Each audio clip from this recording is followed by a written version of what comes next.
What is up, you guys? It is Team Speedy here, and today I'm going to be doing a video for Destiny. Today I'm going to be doing a video on all the exotics for the Xbox One version of Destiny. Of course, there is two more that are included in this set, which are Monte Carlo and Hawkmoon, but those are PlayStation only, and those are two. The Monte Carlo is a exotic auto rifle, and the other one is an exotic hand cannon. You guys are lucky to have them. But this is just going to be the Xbox One set. Obviously, the Fate of Fools, I've never seen anybody with it. I don't know if you can access it, so that's not included in this set either. I think they might have removed it pre-launch or something like that. So starting off with the first one, we have the Vex Mythoclast. This gun has no charge time and fires a single bolt with each trigger pull. It's a exotic fusion rifle in your primary slot, and it is rewarded from the hard mode raid at Atheon, obviously. Solar damage, aggressive ballistics, predictable recoil, enhanced impact, shorter range and more recoil, more predictable recoil, slight boost to range and impact and more recoil. I use smart drift control because the Vex Mythoclast, one of the main things I didn't like about it a whole lot is that it kicks really hard when you're first getting used to it. I'm used to it now. Zen Moment. Causing damage with this weapon increases its stability. You can get the enhanced battery, which brings the magazine up from 21 to 56 rounds. Increases range and accuracy, and then when held, this weapon grants 2 character agility. It also has kills with this weapon grant bonus damage for a short time, and the rest are damage upgrades. Alright, starting off, Suros Regime. It is just a kinetic damage, it has more range and impact, whatever, predictable recoil. The 2 upgrades are Wind Zoom. This weapon fires slower but causes additional damage. Oversized rounds built to stagger and leave them reeling. Improves range and accuracy, and then it has the character agility, make you run faster. And the second bonus the Suros Regime has is the bottom half of each magazine deals bonus damage and has a chance to return health when dealing damage. Not all of these are maxed out, obviously. I don't use some of them, especially like MIDA multi-tool I don't use because I'd rather use Vision of Confluence. It's solar damage and it does about the same damage. Less recoil, penalty to impact, whatever. There's a couple of these, you can just look at them yourself. And Third Eye. This radar stays active while aiming down this weapon's sights is one of the special abilities, and the other one is this weapon boosts movement speed and fires on a hair trigger. I've watched a couple videos on that hair trigger because obviously I haven't gotten it myself, and it actually doesn't seem to shoot very much faster, if at all, so there's almost no point. Which is why I didn't bother using it. That was the only thing that was kind of like a turn on for me to use it, but since it doesn't actually make it fire that much faster, it's not worth it. Hip fire, this is bad juju. This is probably the worst exotic in the game right now, obviously. If it had a buff, it might be somewhat better. It has full auto mode and kinetic damage. The special upgrades are hip fire. This weapon has bonus accuracy while firing from the hip. And this weapon reloads instantly and increases damage for a short time after each kill. And I might make a video soon on every single one of these guns, just like all the specific things on it and some gameplay of using it, blah, blah, blah.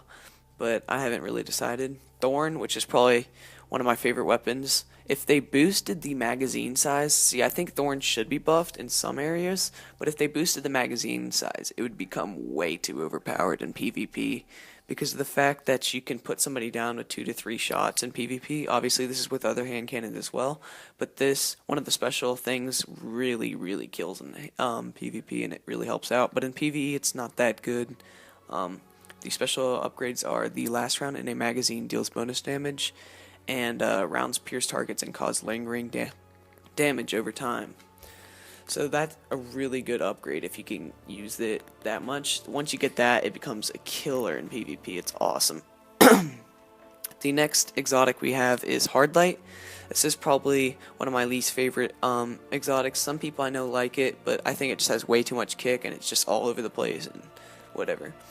So kinetic damage, just some of these normal CQB ballistic, aggressive ballistics. And the first upgrade you get is glass half full. The bottom half of each mag causes additional damage. I haven't even unlocked that. I didn't ever like it enough. Volatile Light. Rounds fired from this weapon over-penetrate targets and ricochet on hard surfaces. I've never seen them ricochet. And if you could even hit something long enough to get it to over-penetrate, you must like this gun too much.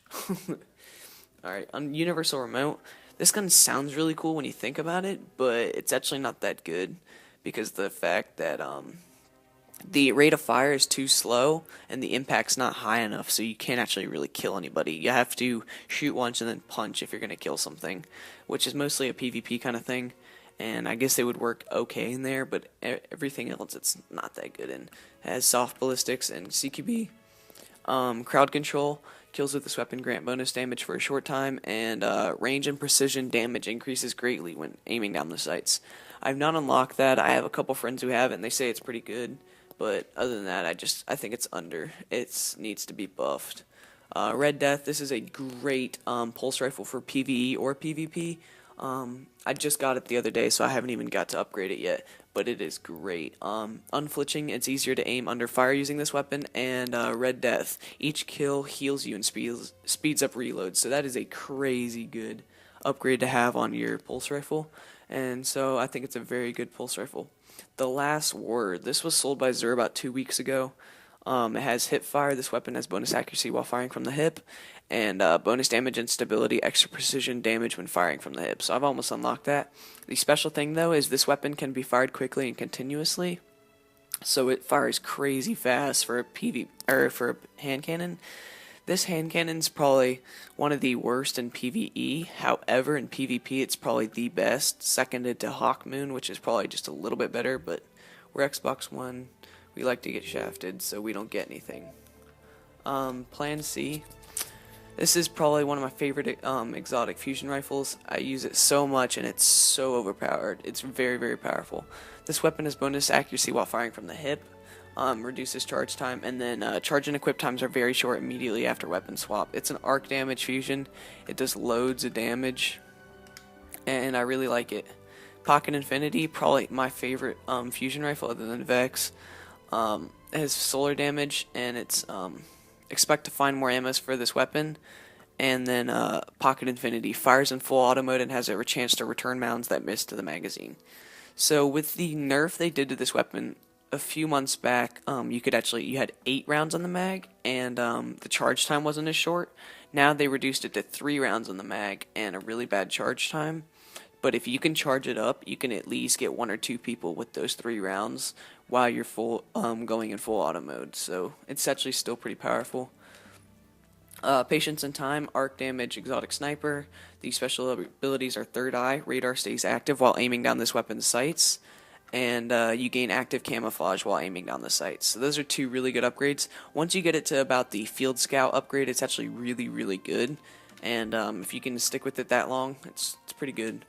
Icebreaker, one of my favorite snipers. It has no backpack, cannot be reloaded, and it regenerates ammo over time. 1 bullet every 5 seconds. This is great for the raid when you're shooting at Atheon or doing oracles. Missing a shot has a chance to return ammo directly to the magazine, and Icebreaker's victims spontaneously combust, dealing damage to others nearby. I really like this, but the one thing I don't like about it is if you like flinch or something, and you end up missing a hobgoblin, so you're shooting, and you end up like hitting him in the head and it doesn't kill him, the spontaneously combust will kill him, but it'll put the other guy into stasis, so that can be seen as a positive and a negative. I use it when I'm not using anything else, and so it's pretty good. Super good advice, probably the worst heavy weapon, exotic. Kills with this weapon grant bonus damage for a short time, and then it has super good advice. Almost all shots that miss their target will return to your magazine, and that sounds somewhat decent, but if you ever shoot this gun, the kick is so bad. You will do circles around your enemy and not be able to hit like a single shot. It is so hard to control that kick, and so almost all shots that miss their magazine, it should have that just right away, because you're not going to hit jack shit with this weapon. Everybody who's gotten it that I know has hated it or not used it at all. GJALLARHORN, probably the best PvE or PvP exotic heavy weapon. I really, really like this gun, and it's great for Atheon. It does about 20,000 damage if you're fully maxed out and shooting it.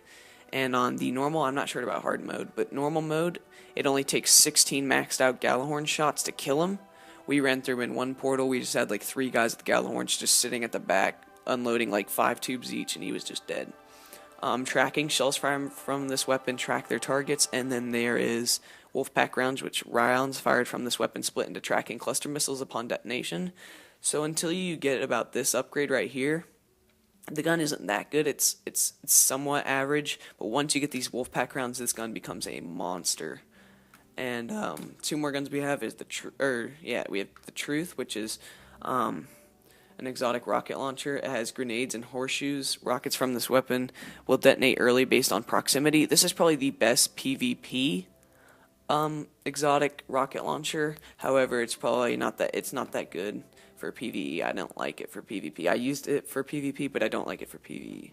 Sorry if you got a little confusing there. Prototype True Seeker. The rounds fired from this weapon seek their targets aggressively. I have not got that. And there was actually one more thing I wanted to see what it was. It looked cool. Okay, so heavy payload increases warhead blast radius. Not all these guns I've looked extensively at. Thunderlord, if you can get this gun upgraded to here, using it the way it is, it becomes a monster. I just never did because I'm lazy, and if a gun doesn't work right off the bat, what makes me want to upgrade it? So it's in my queue to upgrade. I just haven't really done it yet. It has feeding frenzy. Kills with this weapon increase reload speed for a short time. That is very, very nice. If you can get perfect balance or maximum ammo, you're in good shape. Lightning rounds. This weapon fires faster and more accurate the longer the trigger is held. So this is a crazy good upgrade for this gun, and it really shreds apart people. So those are the 19 exotics for the Xbox One edition of Destiny. If you would like to see a video, just please leave it in the comments below. It's been your boy Team Speedy. I'm out. Peace.